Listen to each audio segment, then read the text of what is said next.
มันเพราะว่ามันไหลคุเมดนะเพราะว่าเขากระใหญ่นี้เนาะเพราะว่ามีเหตุบ่ขาดคิดนะมันที่เบากิ๊กไอเราให้ทุกคนฟังนั่นแหละมันแต่ก่อนเนาะเพื่อนลังนี้เนาะมัน3-4ลังนี่แหละนี่นะนี่ฟังลังเบากิ๊กเนี่ยอุ้ยโคตรยานทุกคนเลยแบบว่ามันสีหลบมานะมันสีโคนะนี่นะมันเสือผาที่เข้าไหวเนาะมันแต่เบากิ๊กมาถ่ายทุกคนเบิ่งอะละมันเสือตัวนี้ไม่ก็เสียงนกเสียงหนูบางหนึ่งเบากิ๊กก็ได้ยินมันเสียงเด็กหน่อยไหเนาะเบื้องป่าไม้นะ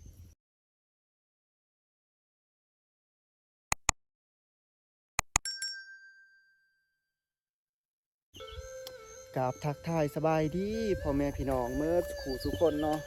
วันนี้มาพบพอกับ2บ่าวกิ๊กชาแนวคือเก่า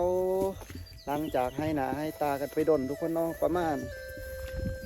เป็นเดือนเนาะที่เบากิ๊กไปเอาลงคลิปเนาะวันนี้เบากิ๊กกับสิมาถ่ายเพื่อนห่างให้ทุกคนเบิ่งเนาะโตเพื่อนห่างที่เบากิ๊กได้มาถ่ายให้ทุกคนเบิ่งเนาะที่บ้านหนึ่งเนาะที่บ้านน้องมาอ่อยเนาะซื้อเนาะที่เขาได้อพยพนี้นะวันนี้เบากิ๊กก็ได้ผ่านมาเนาะแล้วก็สิได้มาถ่ายทุกคนเบิ่งใหม่เนาะว่าบ้านเฮือนซ่านเขาเจ้าว่ามันเป็นจังได๋หั่นแหละบัดนี้ก็น้ำท่วมทุกคนเนาะเพราะว่าเฮือนนี่มันก็ได้หกเนาะเฮือนหลังนึงก็รุเมิดแล้วเนาะมันแต่ก่อนเบากิ๊กก็ได้มาถ่ายทุกคนเบิ่งเนาะหาเฮือนนี่ก็สิรุเมิดแล้วทุกคนเอ้ยมันเพราะว่าเบากิ๊กบ่ได้มานี่ก็ประมาณเป็น5-6 เดือนเนาะมื้อนี้เบากิ๊กก็สิมาถ่ายให้ทุกคนเบิ่งใหม่เนาะหลังจากห่างหายหน้าไปด้นแล้วเนาะมันเป็น5-6 เดือนแล้วเนาะเบากิ๊กกับบ่ได้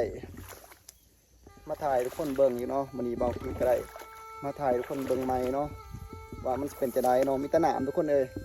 เดี๋ยวเบากิ๊กสิถ่ายกล่องหลังให้ทุกคนเบิ่งเด้อ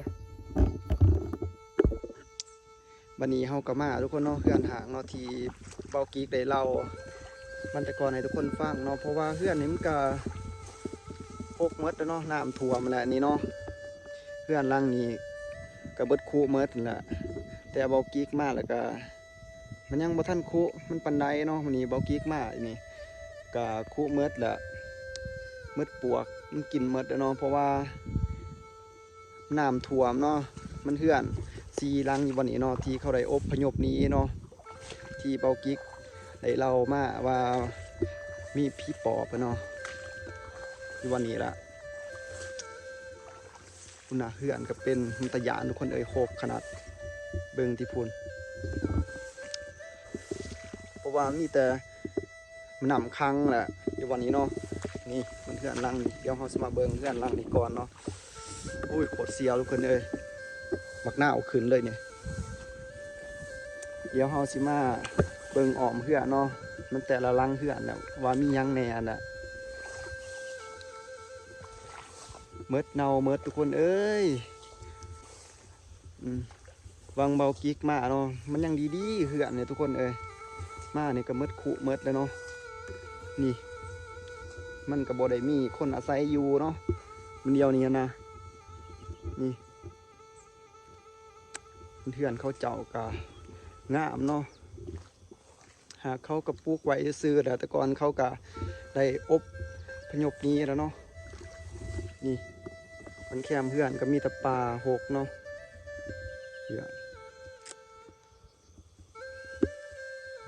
มันน้ำก็ท่วมทุกคนเอ้ยน้ำท่วมเพียงพีละพี่ เดี๋ยวเฮาสิมาเบิ่งออมเพื่อนเอาก็เนาะแต่ก็สิไปถ่ายเพื่อนลังเบิ่งนั่นให้ทุกคนเบิ่งเลยนะมันมีแต่หนามเนาะมันคังอะนะเรื่องนี้ก็มีแต่ปลาเนาะปลาหกนั่นแหละมันโป๊กคุ้มไปโดยปลาหกเนาะมันอย่าง2-3 ลังทุกคนเอ้ยมันยางกันยากเนาะหนามนะคืออันกับเมิดเนาแหละเมิดปวกกินนั่นแหละมันคุ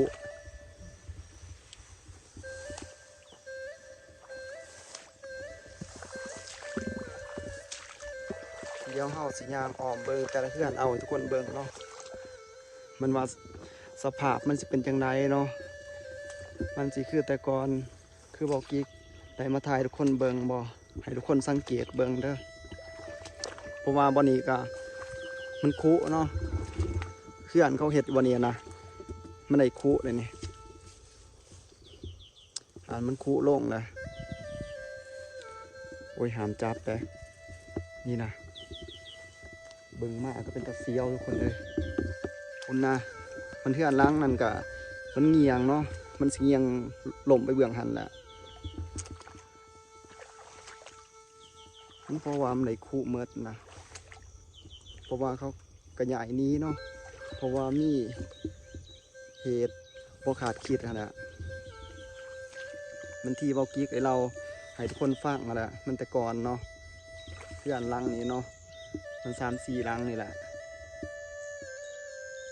นี่นะนี่ทักน้ำท่วมทุกคนเพราะว่าย่ามนี้ก็เป็นมันย่ามฝนเนาะวางเดือนที่บอกกิ๊กมาถ่ายมันเป็นมันย่ามแหลงเนาะนี่นะทุกคนเบิ่งติเนี่ยโอ้มันสิรุเลยเนาะนี่ดิมันเงียงไปเบื้องผีทุกคนนี่นะ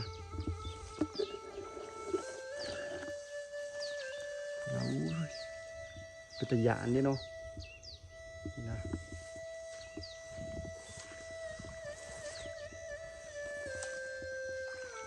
โอ้ยคนลูกทุกคนเดี๋ยวเราจะมาเบิ่งอยู่ในกล่องกลางเอาเนาะว่ามียังแหน่เนาะนะเครื่องของเก่าเนาะไม่ก็เทื่อนล่างนี่กามันคุเมดเนาะมันแต่ว่ากิ๊กมาอ่ะมันคุอ่ะนะเดี๋ยวนี้เมดหมางเมดล่ะมันแต่ก่อนมันก็ยังดีๆเนาะเบื้องนี้เนาะ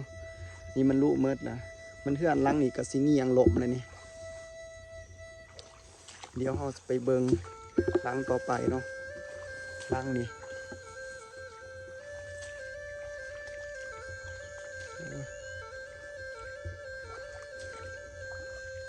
ถ้าเคลื่อนล่างนี้ก็สิเงียงไปเบื้องผลแล้วเนาะ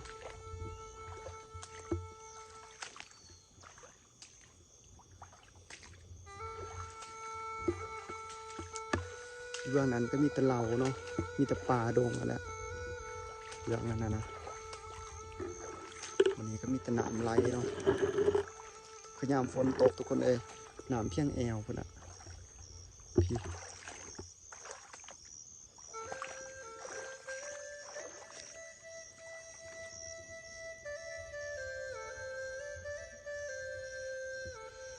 แห่งบ่มีไผมาเนาะยามนี้เนาะเป็นตะยานครับ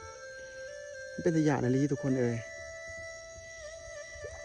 มันเสียงนกเสียงกาหองเนาะอยู่วังเราเนี่ยแหละมันภูมิใหม่เลยก็เป็นมันตะยานครับคุณน่ะเสียงนกโอ้คนลุกทุกคนเดี๋ยวเฮาสิถ่ายทุกคนเบิ่งแล้วเฮาก็สิมือเนาะเพราะว่าเฮาก็บ่กล้าอยู่ดนปานใดเนาะเพราะว่าเบากิ๊กก็มาคนเดียวเนาะยามนี้ก็บ่มีไผมาน่ะนี่นะเดี๋ยวเฮาสิมาเบิ่งออมเพื่อนเอาเนาะคุณน่ะหกจนเมดเนาะ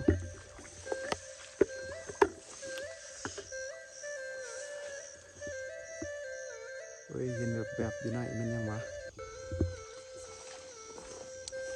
ขออนุญาตมาถ่ายหน่อยเด้อ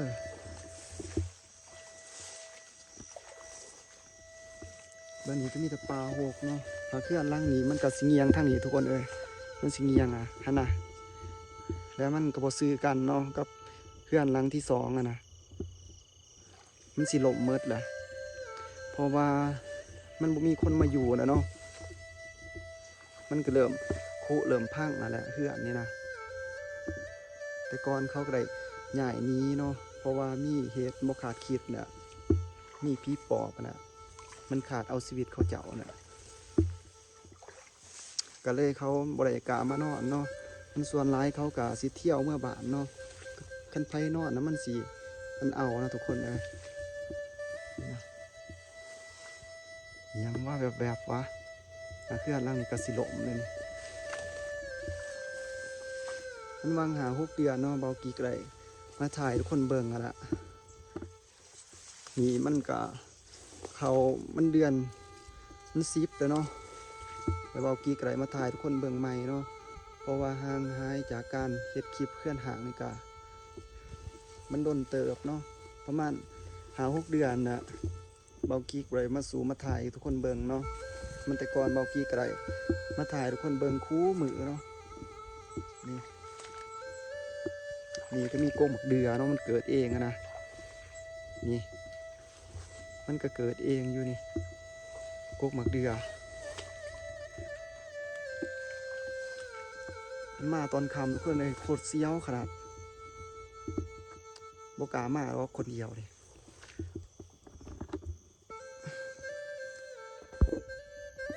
แล้วมื้อนี้เบากี้ก็ได้มาเบิ่งคนเดียวทุกคนเนาะมันโดนนะมันทีเบากี้บ่ได้มานะประมาณ5-6 เดือนนะเบากี้บ่ได้มาหาเห็ดคลิปเพื่อนหางเนาะขอบใจทุกคนเด้อคลิปนั้นเบากี้กระยอดวิวประมาณกะมันเกือบเข้า50,000เนาะถ้าเข้ากับสมาถ่ายให้ทุกคนเบิ่งอยู่แล้วนี่อุ้ยตาเสียทุกคนไปเบิ่งตีหน้าตาเบากี้คือนะคนมักหน้าลูกวันหนึ่งเบากี้ได้ยินเสียงเล็กหน่อยไห้เนาะอยู่ในป่านะได้ยินเสียงเด็กหน่อยไห้ทุกคนเลยโคตรคนลูกวันนี้เพราะว่าแค่เพื่อนมันก็ได้โคกเนาะมันแต่ก่อนเบากิ๊กมากมันก็โคกคือกันเนาะมันยามนั้นมันเป็นย่ำแหลงเนาะมันยามนี้มันเป็นย่ำฝนนะมันมีน้ำครั้งมันถูกมุมเนาะมันสิยางไปไซกระยาทุกคนเลยนี่มันมีน้ำมานะแต่เดียวเขาก็สิกลับทุกคนเลยเบิ่งดีทุกคนโอ้ยโคตรเซียวเลยคิดมากเลยเซียวขนาดคนนะมีเบากิ๊กก็มาคนเดียวเนาะว่าสิถือเบาหน่อยมาทุกคนเลยเบาหน่อยโบมากเบาหน่อยยะนะขึ้นมายังเสียวทุกคนเลยมาคนเดียวนี่นะเพื่อนเขาเจาะมันก็เลยหลอกไว้เนาะเพราะว่าย่ำแรงเขาก็เลยมาเก็บกาแฟเนาะอยู่แถวหัวแถวสวนเนาะหาเขาเลยโอกาสมานอนทุกคนมันเขาก็ตองได้มันเที่ยวเมื่อเนาะมันแต่หนีไปหามันปักซองเนาะความไก่นะ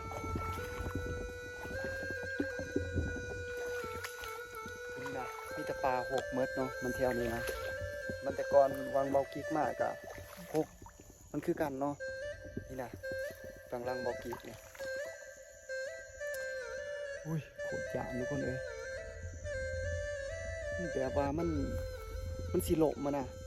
มันสิโคนะนี่นะมันเสือผาที่เข้าไหวเนาะมันแต่เบากิ๊กมาถ่ายทุกคนเบิ่งอะละ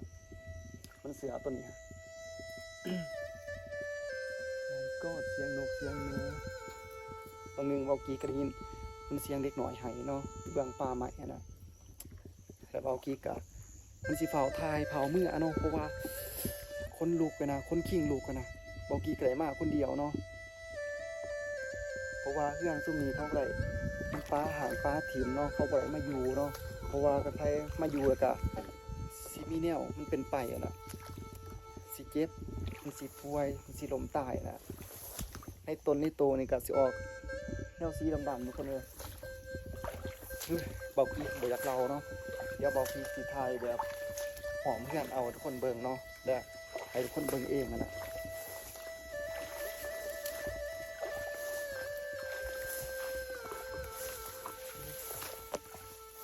โอ้ขาทุกคนเลยเบื้องแคมลังเพื่อนก็มีแต่ปลาดงเนาะ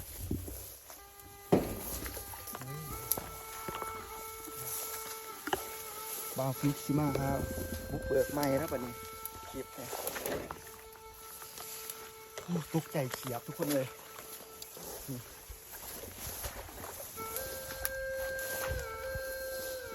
ได้ยินที่เสียงเราแหววว่ะขอถ่ายคลิปเลย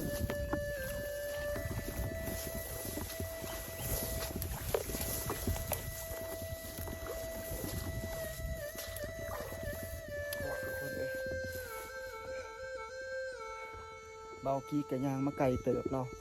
ยางมาแต่พูนทุกคนเลยเพื่อมาถ่ายทุกคนเบิ่งเพื่อนหางเนาะ มันเดียวเบากิ๊กก็สิขึ้นมานั่งกันเนาะจอยเบากิ๊กก็สิมื้อเนาะเพราะว่านี่นะเพื่อนเขาทุกคนนี่นะมันเข้าแอมมันด้วยกับผากเนาะคูลังเพื่อนนั่นแหละมันแอมแต่กับผากนี่เขาแอมแต่กับผากเนาะมีแต่เพื่อนรังเดียวเนาะมันแอมไม่แปลนเนาะแอมไม่แปลนกับมันกับผากขนาดเพื่อนนี่มันกับซิลูทุกคนเองอันนั้นนี่มันก็แบบว่ามันสั้นแหละเพื่อนเนาะมันเพราะว่ามันก็บ่รู้ดอกเพราะว่าเขาเอากุ๊กใหม่เนาะเห็ดเนาะเห็ดเซาเลยนะมันเซาใหม่เนี่ยนี่นะมันก็เริ่มเน่าเริ่มยั้งแล้วเนาะใหม่นี่แล้วเบากี้กับสิบโคแต่ตอกเนาะทุกคนแล้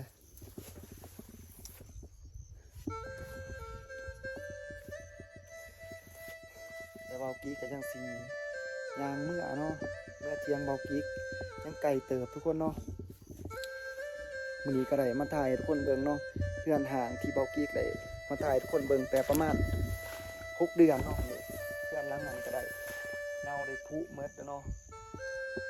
มันแต่ก่อนเบากี้มากกับพวกท่านไหนพุเนาะมันได้เน่านะเบากี้มาหอบนี้นะเมดคุเมดยังแล้วเนาะนี่นะก็เสียวทุกคนขึ้นมาตอนคำนี่แห้งมันเป็นตะยานเนาะบาแล้วสำหรับคลิปนี้เบากี้กะผมมีอย่างไรทุกคนเนาะมาถ่ายทุกคนเบิ่งเพื่อนหาเนาะมันสำหรับคลิปนี้เบากี้กับผมมีอย่างไรทุกคนเนาะก็ได้มาถ่ายทุกคนเบิ่งกันแหละเพื่อนห่างบางทีเบากี้ได้มาถ่ายแต่ประมาณ6 เดือนปลายเนาะมือเบากี้ก็ได้มามันถ่ายใหม่เนาะแล้วก็มาหาเบิ่งมันสภาพเพื่อนเนาะอ่อนเนาะว่ายังดีคือเก่าหรือบ่เนาะเพราะว่าเพื่อนนี่มันก็ไปพุเมดทุกคนเลยเพื่อนนี่เนาะมันก็เริ่มเน่าเริ่มปวกกลิ่นเนาะนี่นะเพราะว่าออกนี่ก็มีแต่ประมาณกับหญ้านะหญ้าโฮกเนาะเบื้องหลังก็มีแต่ปลาใหม่นะสูงเนาะเบื้องหลังก็มีแต่ปลาใหม่นะแคมออมเพื่อนเนาะและสำหรับคลิปนี้เบากิ๊กกับสกอลาไปก่อนเนาะฝากทุกคนกดไลค์กดแชร์ฝากเป็นกำลังใจเบากิ๊กให้เด้อเพื่อประพาสคลิปต่อไปของเบากิ๊กเนาะทุกคนเนาะพาทุกคนกดไลค์กดแชร์ให้เบากิ๊กให้เด้อเพื่อประพาสคลิปต่อไปของเบากิ๊กทุกคนเนาะและสำหรับคลิปนี้เบากิ๊กขอลาไปก่อนเนาะสบายดีบายบายพอกันคลิปต่อไปแล้วทุกคนว่าเบากิ๊กจะไปถ่ายเกี่ยวกับยังเนาะคลิป